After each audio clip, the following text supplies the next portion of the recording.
Hey, what's up guys? Thanks for stopping by the channel. So for this video, we're going to check out some premium Tropic rubber straps from the Paris manufacturers Joseph Bonny. Now, to be honest, I haven't really heard of Joseph Bonny too much in the past, but I will say that the watch community does really buzz and talk about how good the rubber straps are. So I reached out to them and they kindly sent in a couple of these straps for this review. On the left hand side, fitted to my Omega Seamaster, is their olive drab Tropic rubber strap. And then on the right hand side, fitted to my Helios Seaforth, is the navy blue Tropic rubber strap. To be fully transparent, they did send in these straps for free and I don't need to return them afterwards, but no money changed hands and they did not influence anything I was going to say for this video. So please keep that in mind as you are listening. I would like to say right off the bat that in the hand, these straps do feel quite premium.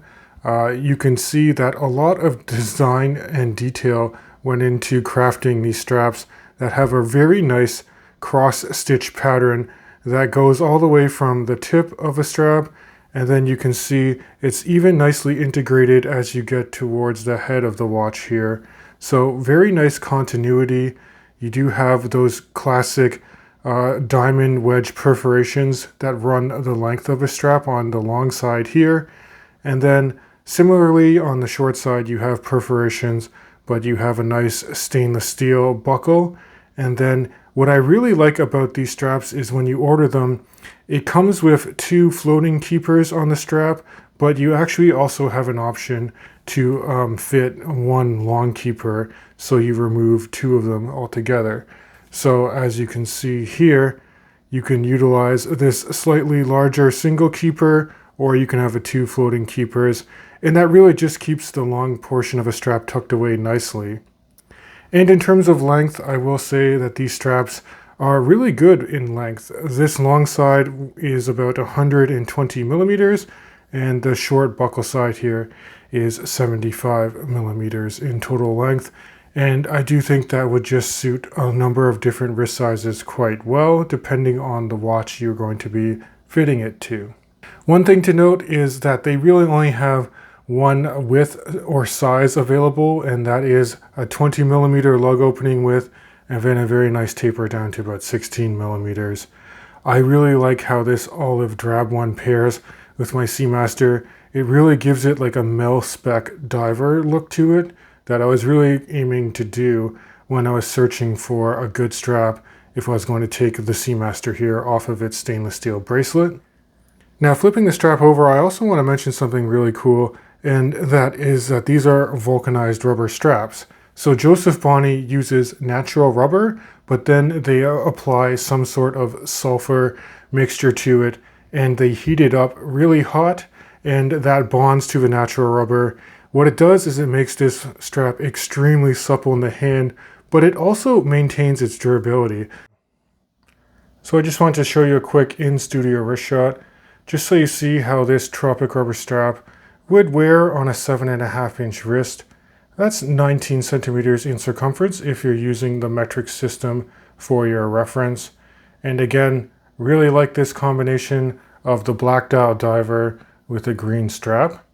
But I'll also quickly transition over to the navy blue strap as well, so you can see how that looks.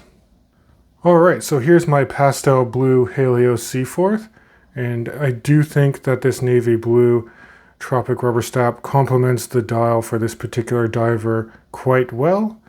Now, I intentionally actually threw on just the one bigger keeper, just so you can see how this compares to having the two shorter keepers that I had on the olive drab Tropic rubber strap here. So it just, again, depends like how much of a tail or long portion of a strap you're going to have peeking out on your wrist when you wear the watch. I think that I actually kind of prefer just having one larger floating keeper like you do on this Helios here. So let me throw this guy on the wrist, and that way you can see how it wears on a slightly more compact dive watch with one big floating keeper. So here's a quick in-studio wrist shot of the Helios Seaforth with a navy blue Tropic rubber, and you can see again how this one keeper Works pretty well just to keep the extra length of a strap tucked away here. And again, I do think it's a fairly nice combination when you're looking at a blue dial diver.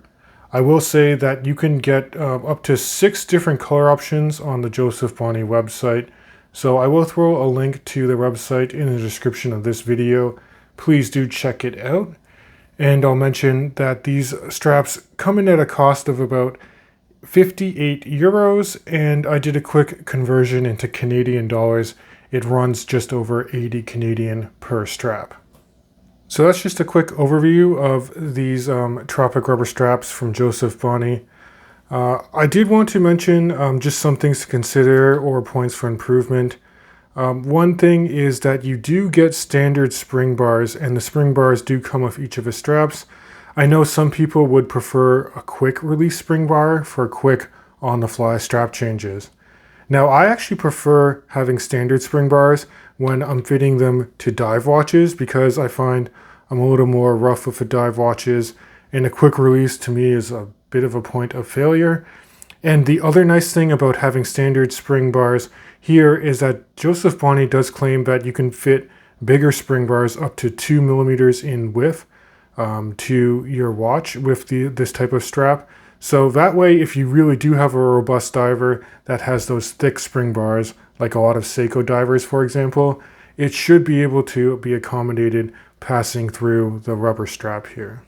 Now, in terms of potential areas for improvement, I will say that even though you have a lot of perforations in the length of the strap here, the spacing between where the buckle actually hooks into the long portion of a strap is a little bit spread out.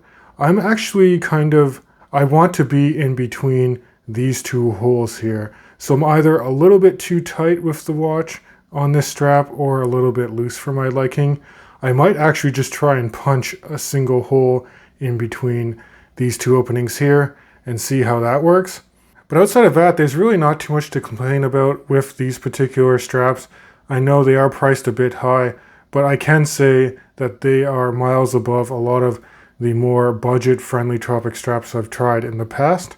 So I really would like to thank Joseph Bonney for sending these in for the review, and I'd love to hear your guys' feedback on these type of straps, and if there's any other watch straps you'd be interested in checking out in the future. Now, if you do enjoy the content, please consider subscribing to the channel. It does help out a lot. And as always, I can't wait to catch you guys in the next video.